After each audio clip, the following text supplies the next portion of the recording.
বাচ্চারা, এবারের পর্ব তখতি নাম্বার 3, হারাকাত।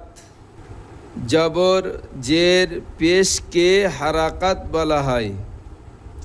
জবর জের পেশকে হারাকাত বলা হয়। তো আমরা কিভাবে পড়ব শুরু করছি। বিসমিল্লাহির রহমানির রহিম। হামজা জবর আ। এখানে একটু আমরা অনেকে বুঝতে পারিনি যে এটা হামজা কেন বললাম।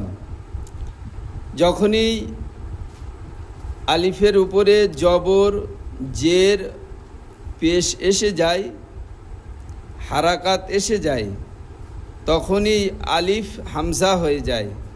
অর্থাৎ যদি আলিফটাকে হামজা জবর আ বলা হয় তাহলে কোনো ভুল নাই।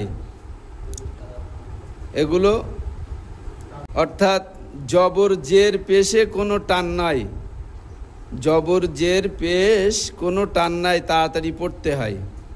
হামজা জবর আ, বা জবর বা, তা জবর তা, সা জবর সা, জিম জবর জা, হা জবর হা, খ জবর খ, দাল জবর দা, জাল জবর জা, র জবর র, জা জবর জা, সিন জবর সা, শিন জবর শা, সাদ জবর স, দাদ জবর দ, ত জবর ত, জ জবর দ, আইন জবর আ, গাইন জবর গ, ফা জবর ফা, কফ জবর ক, কাফ জবর কা, লাম জবর লা, মিম জবর মা, নুন জবর না, ওয়াও জবর আ, হা জবর হা, হামজা জবর আ, ইয়া জবর ইয়া, ইয়া জবর ইয়া। এখানে আরেকটু বুঝিয়ে দিই।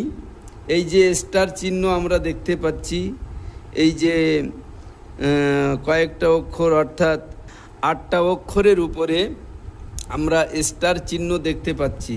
এই যে তারা মতো স্টার চিহ্ন, এই স্টার চিহ্নগুলো কেন, কিসের জন্য দেওয়া? অর্থাৎ এখানে বোঝানো হয়েছে আমরা খ জবর খা বলে ফেলি, অর্থাৎ খা বলা যাবে না, এখানে বলতে হবে খ জবর খ। ওই জন্য স্টার চিহ্ন দেওয়া। খ জবর খ, র জবর র। তাহলে এখানে খ জবর খা হবে না, খ জবর খ, র জবর র। অর্থাৎ এই স্টার চিহ্নগুলোর জায়গায় আমাদের গাল গোল করে পড়তে হবে, গালটাকে গোল করে পড়তে হবে, এই জন্য স্টার চিহ্ন দেওয়া। এরপরে আমরা নিচের লাইন পড়ব।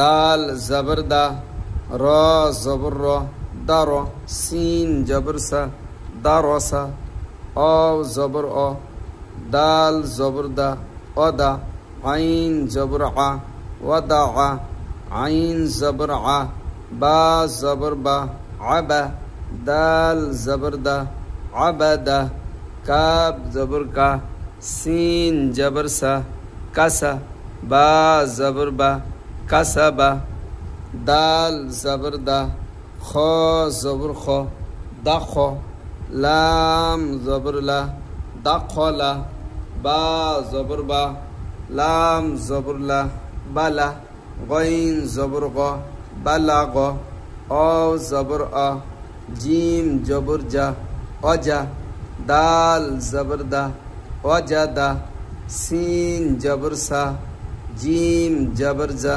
সাজা, দাল জবর দা, সাজাদা। এবার এটা আমরা রিডিং তৈরি করব। দারসা, ওয়াদা, আবাদা, কাসাবা, দাখলা, বালাগ, অজাদা, সাজাদা,